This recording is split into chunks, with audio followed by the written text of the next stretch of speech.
Good morning or afternoon, everyone. As Suzanne said, we're going to run through the shop floor insight product today that can do shop floor data collection, labor collection, all those sorts of things. So I'm going to run through a quick PowerPoint just to give you some background information, but the bulk of the session will be a demo. And as Suzanne said, feel free to ask questions throughout the presentation. Don't worry about interrupting me at all. All right, so let's get started. A little bit about us. Oh, sorry, one slide too far. We're based in Canada. We have offices in the United States and Australia and things like that. We've been around for just about 10 years now, and we work primarily in manufacturing distribution, and we typically work very tightly with ArcherPoint for any of these implementations that we're doing. Now, what we're going to be talking about today is the shop floor insight product.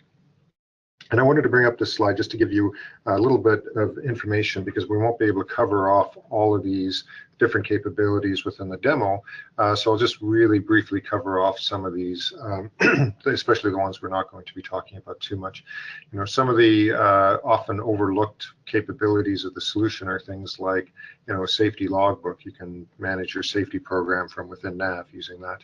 The whole time and attendance portion of it is extremely valuable, because really what happens from the time people clock in the morning until they get their pay stub 2 weeks later, nobody's touching any of that information. All the overtime and everything's being calculated and sent off to your payroll system automatically.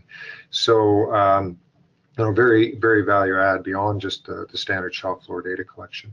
But of course, the big one is the barcoded data collection. That's really what we're going to be talking about, is using barcodes or touch screens to capture labor, capture activities that are occurring on the shop floor in your manufacturing environment. And a few of these other things here, consumption and documents and those types of things. All right, so I don't know if you had a chance to read all of that, but that's kind of what the system has. Now, for all of that, this is one of those late night, ads. How much would you pay? But wait, there's more. A little bit on the cost of the solution, the software side of it. It's based on an employee license, so it's not by terminal or anything else. So if you have, as an example, 25 employees in your shop floor, everything you saw on that previous slide would cost you $4,500 plus enhancement and implementation and those sorts of things. A 100-person shop, you're looking at, still under $10,000 for that solution. So that, it's almost criminal not to have it in your environment if you're doing any sort of manufacturing activities. Now, I'll also talk a little bit about hardware, because software is half the equation, and the other questions we normally get are on, what do you need to run this thing in the shop floor? So standard PCs are pretty typical, laptops sometimes, but people will throw, they've got an old Windows XP machine sitting in a closet. Well, those might be okay for the shop floor, but if you're buying new hardware, typically a Chromebox or thin client is a good way to go. So these Chromeboxes, there's a version that's about $200. It's a full computer that's very small, a few inches square, and has no moving parts. You slap it out there, put a monitor on it, and you're essentially ready to go. Stick PCs, industrial touch screens, we see in food a fair amount because they have to be hosed down and things like that, so that's also useful. And tablets, there's a few people that run tablets. The screen size tends to be a little small on a tablet to effectively run it, but we do see it out there, QC guys running around with tablets and that sort of thing. And then just a quick screenshot of a few different options. So this guy here, that's a Chromebox. Like I said, it's maybe 4 inches square and an inch wide, tall or something like that. Stick PCs, it's the size of a remote control almost, and it's a full computer that you plug into the back of a monitor. Industrial touch screens like this, that's sort of on the higher end, fairly pricey, but in some environments that's actually required. And then from a scanning perspective, this is the type of scanner we're using with all of those solutions. So it's just a little USB scanner that you plug into the terminal, and that allows us to scan the barcodes that you'll see me scanning today. And here's an example, actually. This station, when this picture was taken, it actually been in use for close to 8 years. So you can see the amount of dust on that little sort of rubber keyboard there. But that thing there is the little thin client computer that's sitting in that case, and it hasn't been touched in 8 years in a very dusty environment. And here's a barcode sheet. So you'll see when I start scanning, non-productive activities or assets and things like that, that's typically what people will do here. They'll have a laminated sheet that has sort of standard codes that aren't necessarily related to production that people can scan. All right. Now, this is maybe the only slide I needed on this entire presentation. And this is a return on investment calculator that we have available to see if this is actually going to be a good fit for you. It's online, so you can go to the InsightWorks website, dmsiworks.com, go on there, and you can fill this in and print it out. Or you can check with your ArcherPoint account manager, and they can send it to you in an Excel format that allows you to fill it in and share it. And it's actually quite accurate. And you'll see here on the sample data, this one, the screenshot shows a 4-month payback period. And that is typically what we're seeing. We're seeing definitely less than a year. Usually it's about a 6-month or so payback period on the solution. So it pays for itself very quickly. It improves a whole bunch of things in your environment, makes everybody's life easier. So, as I said before, it should almost be mandatory if you're a manufacturer to have a solution like this in place. Now, I'm going to jump into the demo here in a sec, but I just wanted to bring up, the type of barcode that I will be scanning today. So I'll be talking about, scanning your barcoded badge, and that's what this is. There's a report in NAV that'll generate, typically on sort of perforated cardstock, these badges that employees can use to actually log into the system. Or if you just want the barcode and you have an existing ID badge or something like that, you can use it as well. And I'll talk about some additional ways you can get into the system, but the barcoded badge is the most common.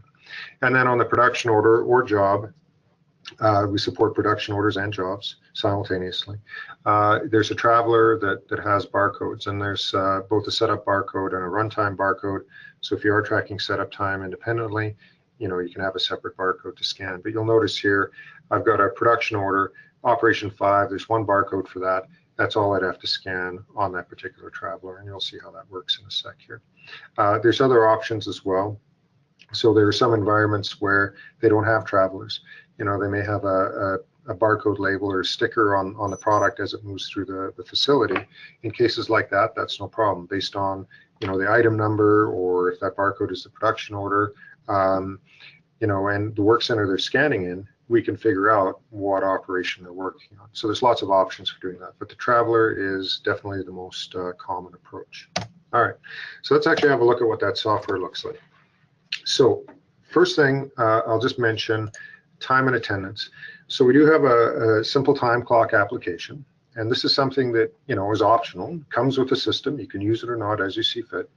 But something like this can run on a little tablet. You can buy a $100 Windows tablet, stick it by the change room, and as people walk in, they scan their badge. We also have facial recognition available in it as well, so they can walk up, recognize them and clock them in just based on the facial recognition. If you don't use the facial recognition, we also have the ability to take a picture of the person as they scan in to eliminate, buddy punching, where an employee's friend will clock in for them if they're late, that sort of thing. So that time clock allows us to track when they come in the morning, when they leave at the end of the day, and if you want to have them manually scan breaks, you can allow them to do that, and that's your full-time and attendance system. So that eliminates any existing punch clocks or external time tracking systems that you may have in place for your payroll.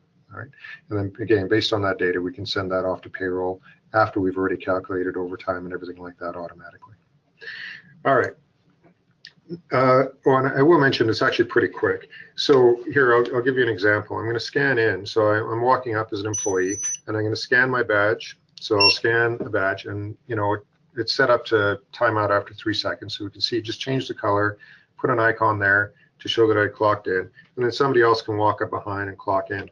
But it's very quick. So if you had a bunch of people in a row, they can just walk up, and I'll do another one here. I'm actually going to do 3 or 4 in a row. So there's one, there's another, there's another, and there's another, right? So, well, that last one, it was a bad batch, so it failed, but you get the general idea. It's very quick to use. All right, that's it for time and attendance. I probably won't mention it again. Actually, I lie, I probably will. But anyway, now let's look at the shop floor interface. So the shop floor interface is runs in a browser. So again, with those hardware options we talked about, as long as it can run a web browser, you can run the application. And right now it's sitting here and it says scan your badge to log in. So I'll run through a very standard process, and then I'll jump in and talk more about it in detail. So the typical scenario is I've got an employee, they've got some work to do, they pick up the job traveler, they go to the terminal, they scan their badge to log in, they scan the work they're going to do, and they go off and do the work. So that's exactly what I'm going to do now. So I walk up to the terminal, I scan my barcoded badge, it opens it up, it shows me my time card for the day. Now it's blank because I haven't done anything yet today. And then I simply walk up and I scan the activity that I'm working on. So you'll notice I scanned a single barcode. It knows which production order I'm working on, which operation I'm working on, all of that sort of thing. I could have also scanned a job or a service order or an asset or non-productive time as well. I chose a production order in this case because that's what I'm working on. And now I wander off and I do my work. And if I like, I can scan my badge again to lock the terminal. But if somebody comes up behind me and scans their badge, it'll just switch over to the other employee. But I'm going to scan my badge to lock the terminal. I go off, I do my work. An hour later or whatever it is, I come back, I scan my badge again to unlock the terminal, shows me my time card, and now I scan the next activity I'm working on. So now maybe after I did that work on the production order, I'm going to do a little bit of cleanup. So I scan an activity code for sweeping. And you'll notice it calculated the elapsed time on the previous activity for me automatically. But I've got it set up so that I could actually use the arrow key, go up here and actually manually change that time if I want. You can enable that or disable that even on a per user basis or per terminal basis. You know, and I can also disable the calculation of that time as well.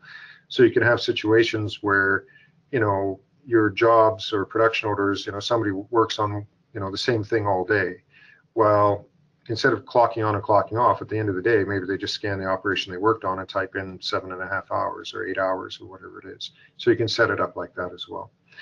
This time, 0.01, that's, you know, in hours, but you can also change that unit of measure that you record time in to minutes or days or whatever you like. And that, again, can be on a per terminal basis. So maybe you're at a cutting work center or drilling work center where each operation is, you know, 3 or 4 minutes long. Well, you don't want to record, you know, 0.02 on there. That is hard to figure out. You might want to record 4 minutes or 3 minutes or whatever it is. And on operations that take hours to do, you can have those recorded in hours instead. And it does that conversion for you automatically when you post and everything.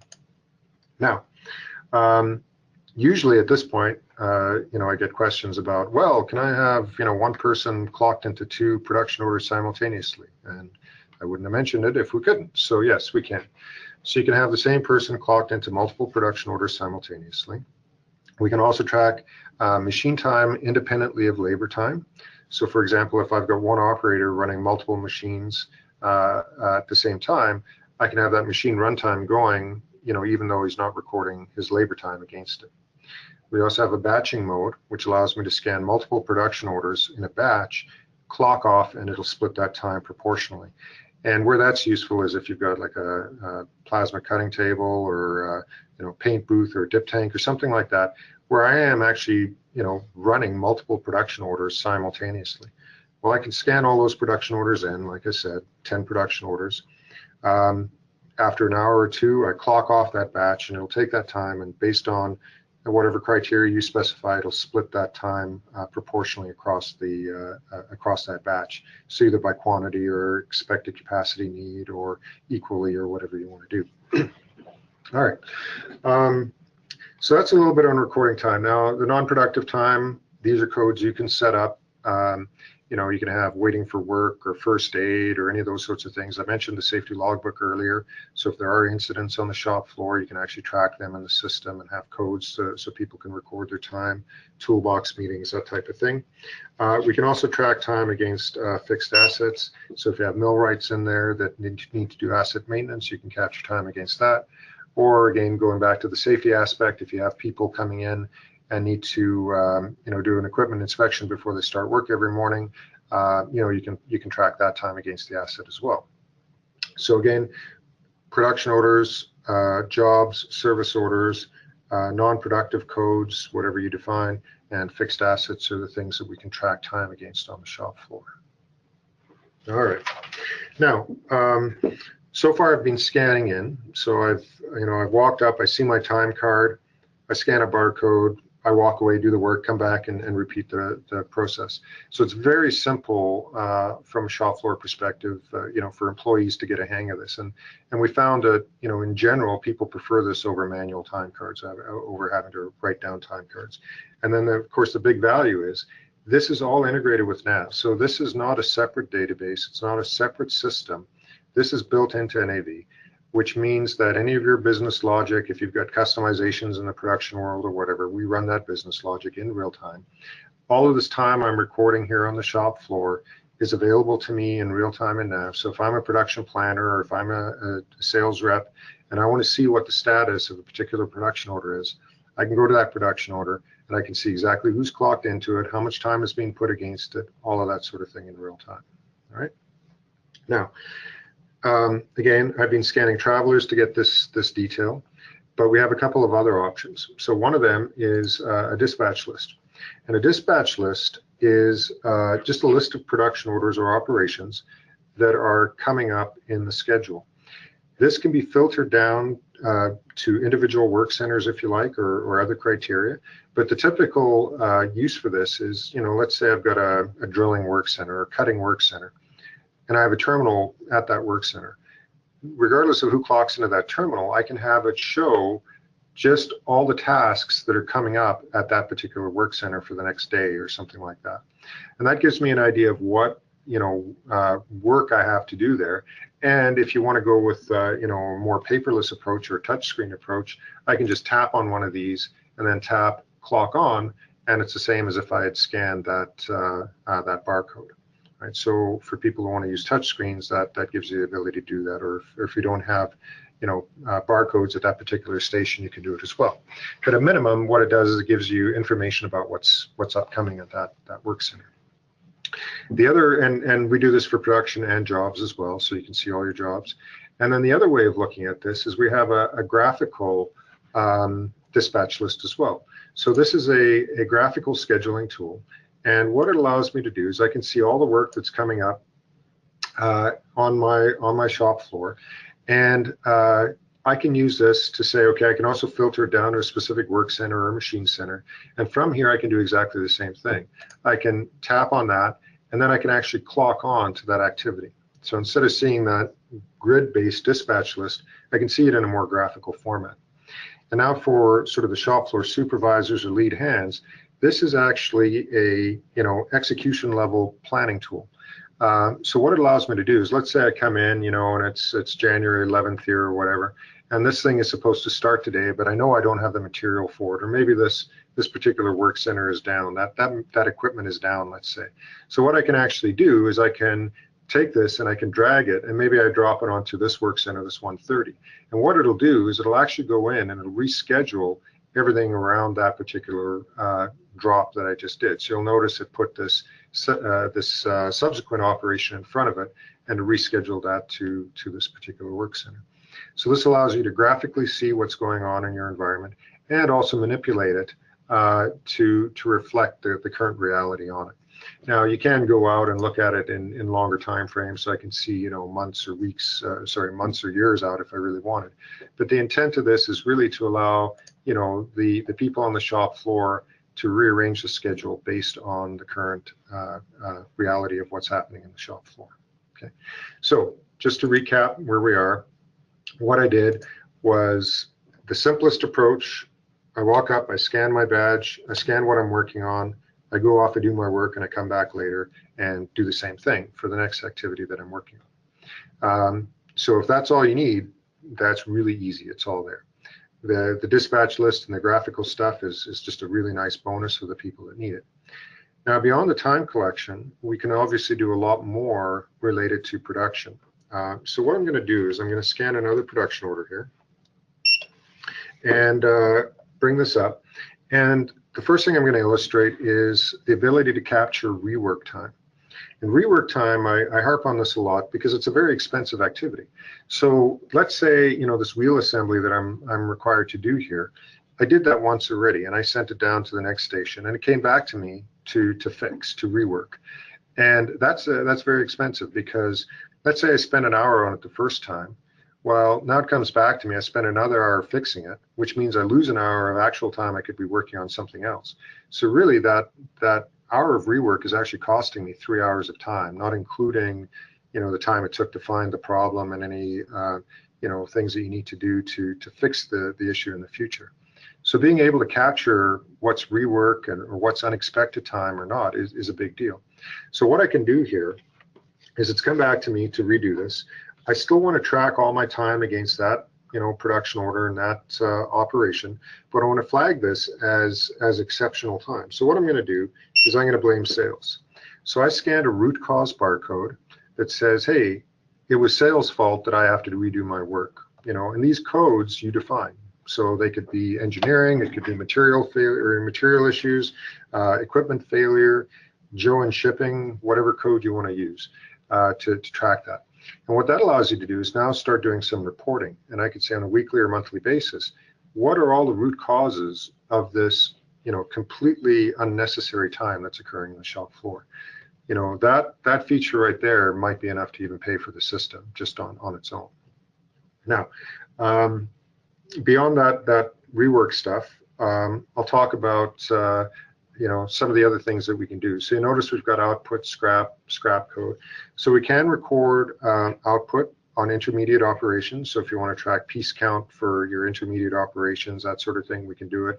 We can track scrap if you're doing, and this is also good if you're doing back flushing at specific operations. We can track the output and scrap.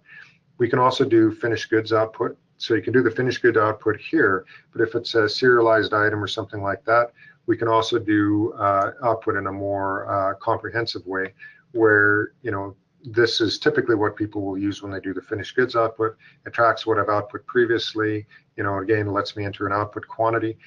But if this was a serialized item or a lot tracked item, it would also give me the ability down at the bottom here to enter lot numbers or serial numbers. So in cases where, you know, you may have pre-printed serial number tags or something like that, this allows me to actually specify the serial numbers I've used. Otherwise, NAV could generate those for you automatically. Okay, so again, we can do output.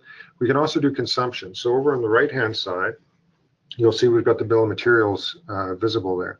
So this could be used just for informational purposes if you like, but it can also be used to do point of use consumption. So I could come in here and actually record you know, the components that I've used on this. So even if you're doing back flushing, maybe I've got some scrapped items and I want to come in here and record what I've scrapped. Or if I'm doing point of use and I've got serial numbers or lot numbers that I need to use in production, I can actually record those here as well. So I could scan the lot number or serial number for serialized or lot tracked components and enter what I've used for those. So that beats, you know, having to write it down on a piece of paper and hand it in so that somebody can actually enter the serial number or lot number that you've consumed. So we can do that all on the shop floor, point of use. Right? All right. Below the BOM and the BOM list here, we've got work instructions. So the work instructions are any standard comments on the routing. So if you've got a routing with predefined comments, they'll show up every time. But they can also be customer specific. So these are comments on the production order themselves. So I can go in there and let's say there's you know, specific specifications for a customer. I can make those visible out on the shop floor by entering them in NAV. And we have some customers that have modifications that copy comments from the sales order over to the production order and things like that. But all of these work instructions can be made visible here as well. Now, sometimes this isn't enough because this is telling me use a specific tool or maybe use a specific jig or something like that. But maybe I want to see assembly drawings or those sorts of things. So we have that capability as well. We can show the item picture, which in some situations might be useful. Anyway, I don't find it useful, but there are cases where it is actually useful if you're doing, silk screening or something like that. You can see what you're supposed to be doing. But this links is an important one. So this shows me any linked documents associated with that particular item or production order. So these could be documents that are linked to the item itself, like an assembly diagram, or documents linked to that specific production order. And again, if it's an AutoCAD or SolidWorks drawing or something like that, I could click on it, launches the native viewer, and I've now provided that information electronically to the people on the shop floor. And attaching these in NAV is pretty simple, right? These are just standard record links, but I'll give you an example. So I'm on production order 1004 here. If we go into that particular production order in NAV, so here it is here. And I'll show you a couple things. Actually, no, I'll just show you the documents. So here's my documents that are attached to that particular production order. That's all it is. And again, it could be on the item itself. But if I want to attach additional documents to it, what I can do is I can just come in and let's say I want, I don't know, well, I already got that guy. Let's say I want to grab these 2 documents or these 3 documents. I can just drag and drop them right over onto that production order. And when I come back into the time collection, there's those additional documents available for me.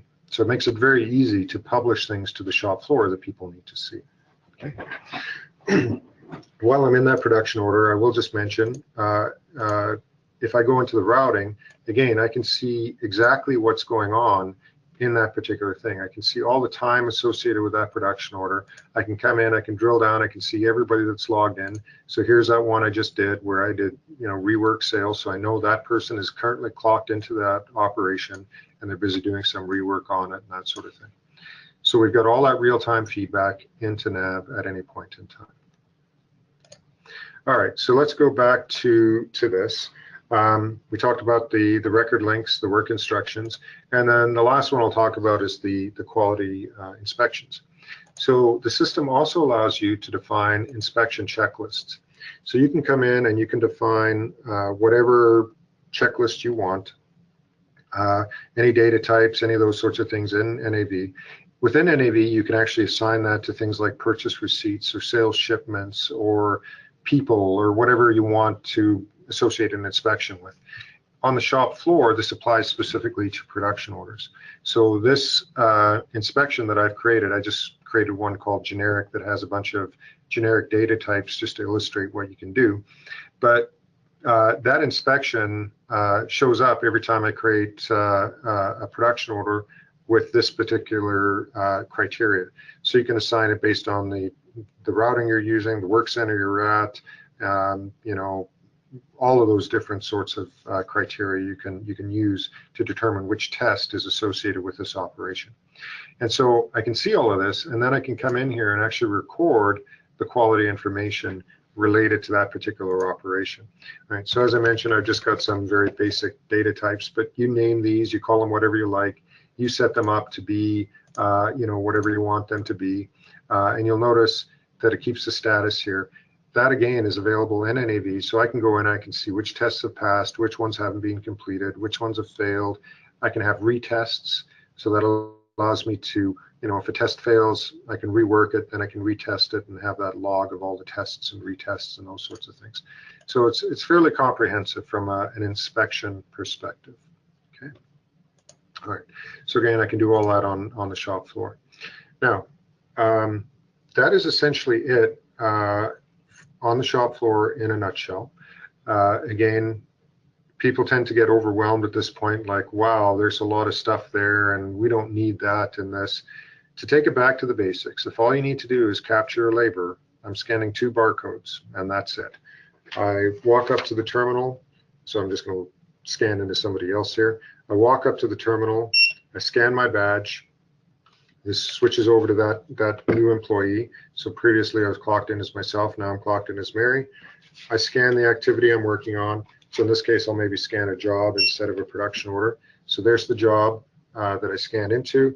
I walk off, I do my work, I come back later, and I scan the next activity I'm working at. And that's it. That's all you have to do to record your labor. Way simpler than manual time cards, way more accurate. If you want to allow people to manually edit the time, you can turn that setting on, but very simple, very easy to use from a shop floor perspective. And then if you want to go to the more advanced, where you're doing consumption and output and links and quality inspections, it's available, right? Or graphical scheduling, that sort of thing. Now, as I mentioned, all of this goes back into NAV in real time. And there is a module within the system called Time Collection Module that tracks all of that information, allows you to do all the stuff you need to do to manage it. So there's a lot here, a lot of time and attendance stuff, attendance verification, all those sorts of things, shift patterns that you can set up for scheduling employees, deducting breaks automatically, all of that kind of good stuff. But one of the things that you would do from an operational perspective is, I've got all these people out in the shop recording their time, and generally you want a supervisor to approve that time.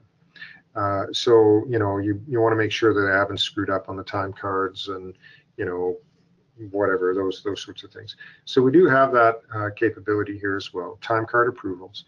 That's a supervisory level approval. We also have what we call a job time card approval, which is more of a project manager approval. So if this is being used where you're doing construction projects or professional services or something like that, where there's a bunch of people working on your project that may not report to you, well, you can still, say yes or no to that time on your particular project, even though they don't report to you. And then the supervisor has the approval step on their end from a supervisory perspective.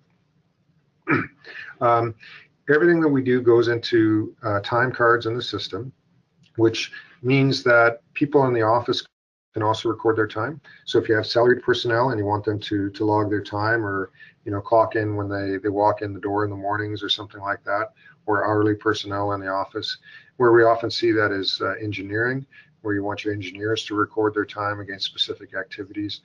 So you can do all that from within the NAV interface as well, without using that the web client and a scanner.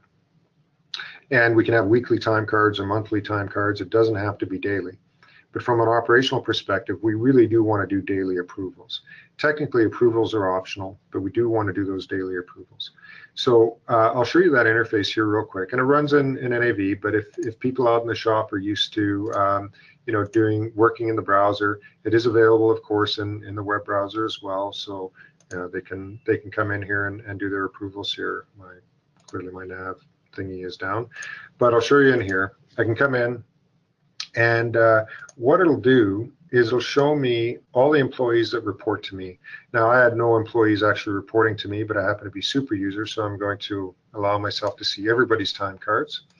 And what this view shows us is at the top, typically what I would see if I'm a lead hand or a supervisor in the shop, I come in the morning, and then all the time cards for the previous day are here, and I'd see one time card for each person that reports to me. That's basically what I see.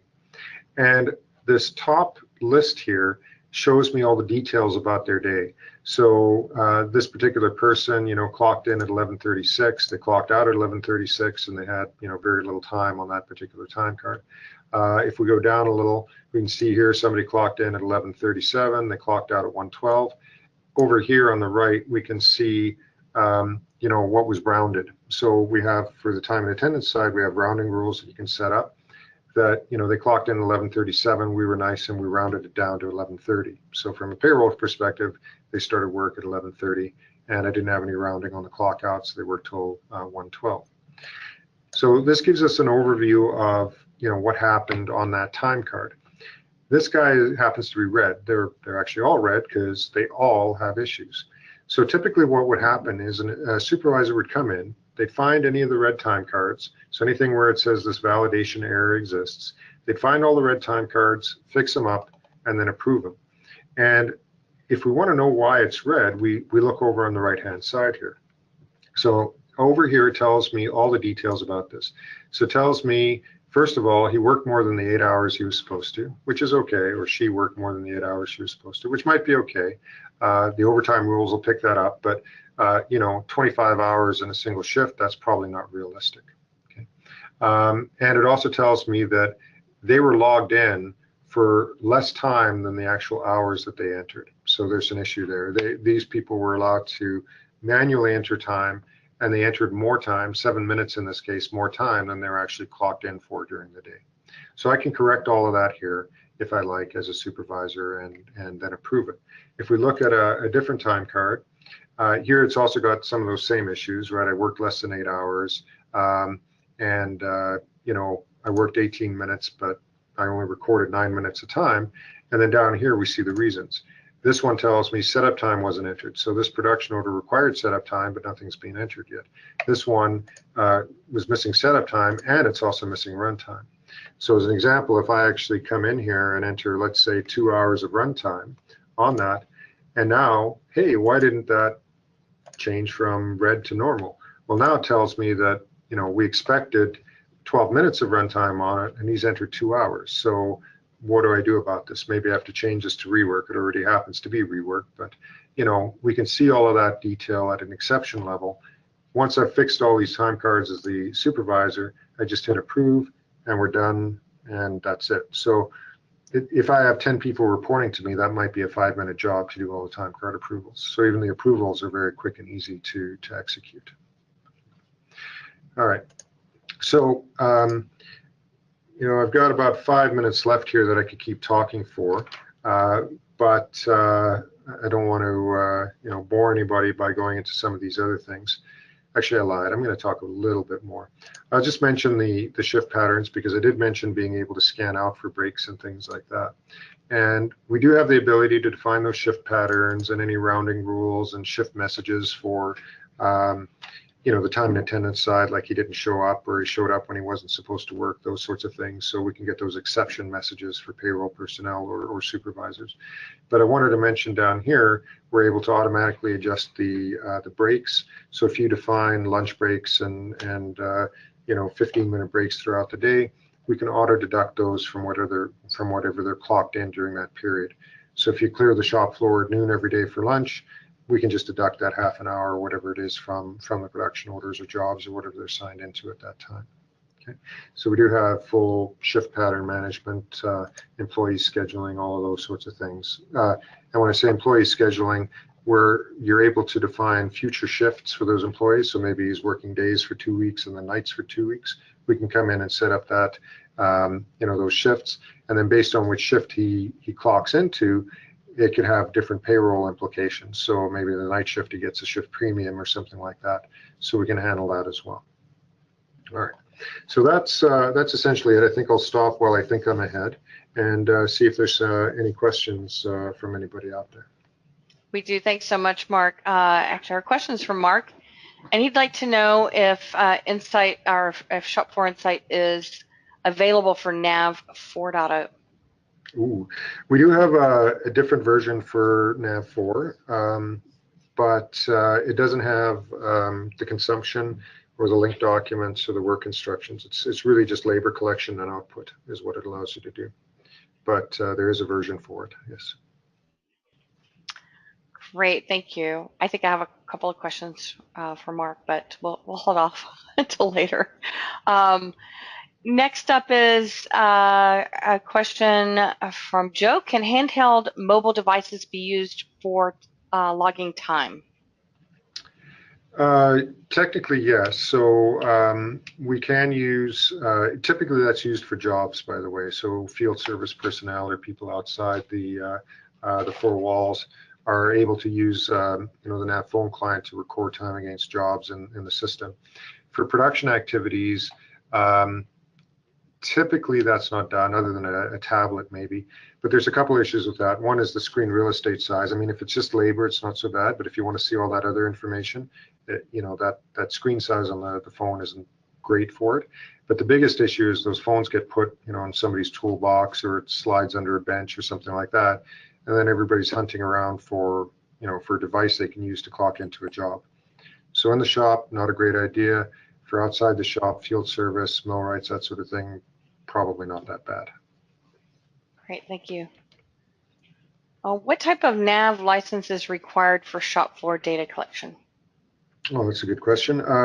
So each terminal that this runs on requires a concurrent limited user license. So what that means is if you put 20 terminals out on the shop floor, but really only 3 or 4 in use simultaneously at any given time, you'd need 3 or 4 NAV limited user licenses to support that. Yes, I agree. Great question. Thank you. Let's see what we have next here. Can you run the Gantt from NAV? You know, when I said we need to run it in here, the developer said, well, why don't we just run it from NAV? And I said, no, that's not a good idea. And now everybody tells me they should be able to run it from NAV. But no, you can't, unfortunately. So it runs in this. However, I mean, there's nothing saying you can't just open up Chrome on your desktop and run it beside NAV. But no, it does run in this directly. Thank you. Does Shop Floor Insight integrate with ADP? It does, yeah. That's one of the default export formats we support, but really we support any payroll package out there. And if you happen to be in Canada, we actually have a native payroll package you can use. Great. Now we have another licensing question. Would we need base NAV user licenses to cover each employee even if they have no other reason to be in NAV? No, you do not. So the employees are set up as what we call TCM, time collection module employees, and you do not need a NAV license for these people or a NAV user ID for these people. You do need it for anybody that's doing the approval. So again, if I'm coming in to do approvals, generally you're going to be set up as a NAV user because you're in there doing approving and potentially posting and things like that. Great. Good answer. Let's see, it looks like we have one more. Does Shop Floor Insight post consumption and output from the shop screen? It can. So here's where we get back into the licensing questions. So I said previously you can use a limited user license on the shop floor, but of course those can't post. So there's 2 options, 3 options if you want to post. So what we do by default is we copy consumption and output to the consumption and output journals in NAV, and you could have a second set of eyes that goes in there periodically and actually posts those journals manually. Or you can have a job queue running that posts it periodically. So every minute or 2, they can go in and post those journals. And then the third option, which we have a couple clients doing, is for specific stations, they actually use a full user license so that they can actually post immediately. But if you do want that posting without a second set of eyes on it before it gets posted, then the job queue is the way to go, because then from the shop floor client, it's a limited user license, we copy to the job or to the journal, and at some point the job queue runs and actually posts all that data for you. Great, thank you so much. All right, let me just double check our questions. Okay. Not seeing any other questions right now, so with that, we will wrap it up. I do appreciate everybody setting aside time out of your busy day for this webinar. We hope you consider it time well spent. So I want to thank you, Mark, for investing your time and showing us a great solution. Great. To help us to continue to offer value, we ask that you take just a few more minutes to give us your feedback and also give us suggestions for future Lunch and Learn topics. Just email your comments to info@archerpoint.com. That's info@archerpoint.com. Again, thank you everyone for your time today. This concludes today's session. Have a great rest of your day.